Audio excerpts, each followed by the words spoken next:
যে প্রশ্নটা করার জন্য আমি আপনাকে সামনে নিয়ে এসেছি সেটা হচ্ছে, আপনি এখানে কোর্স করার পর আপনি একটা গল্প বলছিলেন একটু আগে।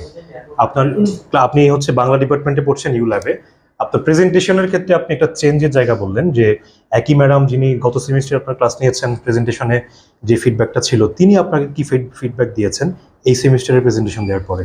আমি যখন প্রথম semester, second semester, third semester presentation দিই, তখন হচ্ছে আমার প্রেজেন্টেশনে অনেক জড়তা ছিল। আমি কথাই বলতে পারতাম না। আমার হাতে স্ক্রিপ্ট ছিল, সেটা দেখে আমার পুরোটা পড়তে হইতো, বা দেখা গেছে সেটা দেখেও যদি আমি পড়ি, আমি ঠিকভাবে পড়তে পারতাম না। তো গত সেমিস্টার আমার যেটা হয়েছে যে আমার প্রেজেন্টেশন হয়, তো আমার প্রেজেন্টেশন, আমি গ্রুপের লিডার থাকি না। আর প্রেজেন্টেশনে তো 4-5 জন করে গ্রুপ করে দেয়, আমি লিডার থাকি না। তো এইবার গতবার হচ্ছে আমি গ্রুপের লিডার ছিলাম। লিডার থেকে গত সেমিস্টারে আমি হচ্ছে প্রেজেন্টেশন দিই। তো প্রেজেন্টেশন দেওয়ার পর আলহামদুলিল্লাহ মার্কস আমি খুব ভালো পাই। কত পেয়েছেন? 10-এ 9.5 পাইছি। তো ম্যাম হচ্ছে আমাকে বলতেছিল যে তুমি গত সেমিস্টারেও সেই ম্যামের কোর্স ছিল, তো ম্যাম বলতেছে তুমি তো এর আগে প্রেজেন্টেশনে তোমার অনেক জড়তা ছিল, এত মার্কস। তো আমি বললাম ম্যাম আমি হচ্ছে এক জায়গায় কোর্স করি মিডিয়া মাইন্ডসে, তো সেইখানে কোর্স করার পরে আজকে আমার প্রেজেন্টেশনটা ছিল। তো পরে ম্যাম বলতেছে কোথায়, এটা আমি বললাম এখানে। তো ম্যাম বলতেছে যে না, তাহলে তো তোমার অনেক হেল্পফুল হয়েছে বা উপকার হয়েছে।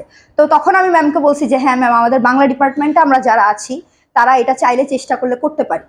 আচ্ছা, এইখানে ধরেন আমরা তো আমাদের ক্যালকুলেটিভ জায়গা থেকে আমরা কোর্স করাচ্ছি বা একটা কাজ করি, তো আপনি যে ফিডব্যাকটা দিয়েছেন বা আমাদের সামনে আমাদের রেস্টুরেন্টে আছেন বা আপনারাও শুনেছেন, এরকম ফিডব্যাক অনেকেই দেয়। মানে কাজটা আসলে কিভাবে কাজ করে এই জিনিসটা আপনার মধ্যে বা বাকিদের মধ্যে, আপনার মধ্যে যেভাবে কাজ করে নিশ্চয়ই অন্যদের মধ্যেও একইভাবে কাজ করে। এই পরিবর্তনটা বা এই সাহসটা কিভাবে আসে? আসলে ভাইয়া, প্রেজেন্টেশন ব্যাপারটা হচ্ছে মানুষের সামনে কোনো কিছু উপস্থাপন করা, তো এটা তো সবাই আমরা পারি না।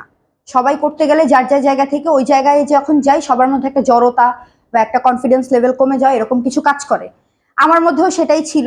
কিন্তু এখানে আসার পরে যখন এরা আমাকে ক্লাসগুলি করাইছে, বিশেষ করে আপনি যখন একটা মানুষকে আর কি কি বলবো, এটাকে অ্যাপ্রিসিয়েট করছেন যে না এইভাবে করতে হবে বা এই জিনিসটা এইভাবেই করতে হবে, ওই জিনিসটা যখন আমার ভিতরে কাজ করছে যে হ্যাঁ আমি আসলে তাহলে তো আমি পারি, কারণ আমার ভিতরে যে এই জিনিসটা আছে এটা আমি তো বের করতে পারি নাই।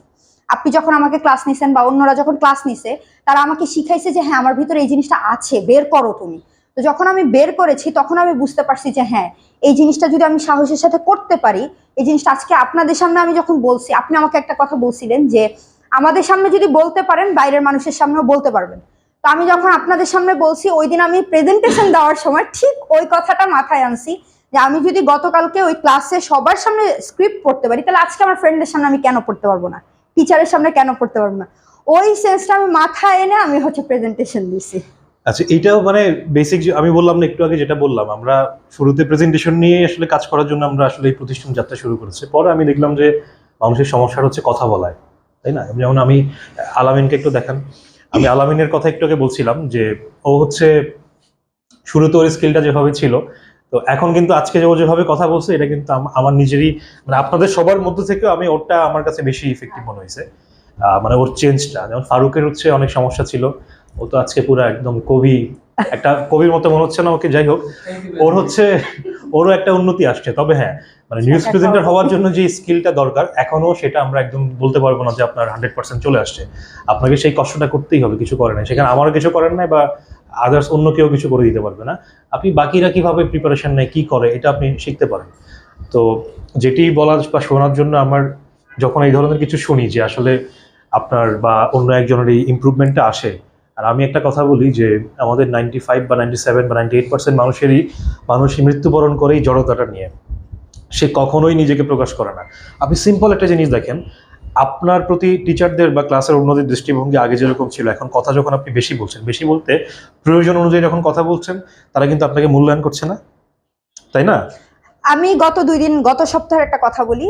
তো ওই ম্যামের কোর্স আমি ফার্স্ট সেমিস্টার করেছিলাম, রেশমা ম্যাম। তো উনি হচ্ছে গত সপ্তাহের বুধবারে ম্যাম ক্লাস নেয়। তো ক্লাস নেওয়ার পর ম্যাম আমাদেরকে বলে যে তোমাদের একটা টপিক দিলাম, এই টপিকটা নিয়ে কে কি কাজ করতে চাও। তো আমি কখনোই ম্যামের ক্লাসে হাত তুলিনি, কোনো দিন ম্যামের সামনে আমি কথা বলিনি। তো সেদিন আমি হচ্ছে ম্যাম টপিকটা দেওয়ার সাথে সাথে ম্যাম বলছে 5 মিনিট চিন্তা করো। 5 মিনিট চিন্তা করার সাথে সাথে আমি হাত তুলছি।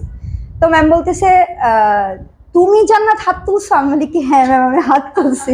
পরে বলতেছে বলো। পরে যখন আমি আমার টপিকটা আমি বললাম যে আমি এটা এটা চিন্তা করি, আর বাকি সবাই বলছে, আমরা ক্লাসে 40 জন ছিলাম, বাকি 39 জন বলছে 39 জন বলার পরে ম্যাম বলতেছে যেই জান্নাত কথা বলতো না সেই জান্নাত আজকে বেস্ট বলছে। আচ্ছা, যাই হোক, আপনার জন্য আমরা একটা তালি দিতে পারি যে মানে এই চেঞ্জটা সবার মধ্যে আসুক, আমরা সবাই কথা বলতে শিখি।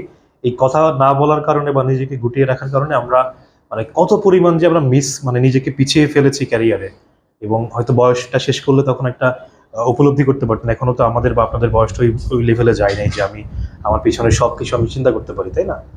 তো আপনার জন্য শুভকামনা, আর বাকি যারা আছেন তাদের সবার জন্য শুভকামনা। এবং আমি মনে করি যে আমাদের সবার প্রেজেন্টেশন স্কিলটা, নিজেকে সুন্দর করে প্রেজেন্ট করার যে দক্ষতাটা, এটা খুব ভালো হওয়া উচিত।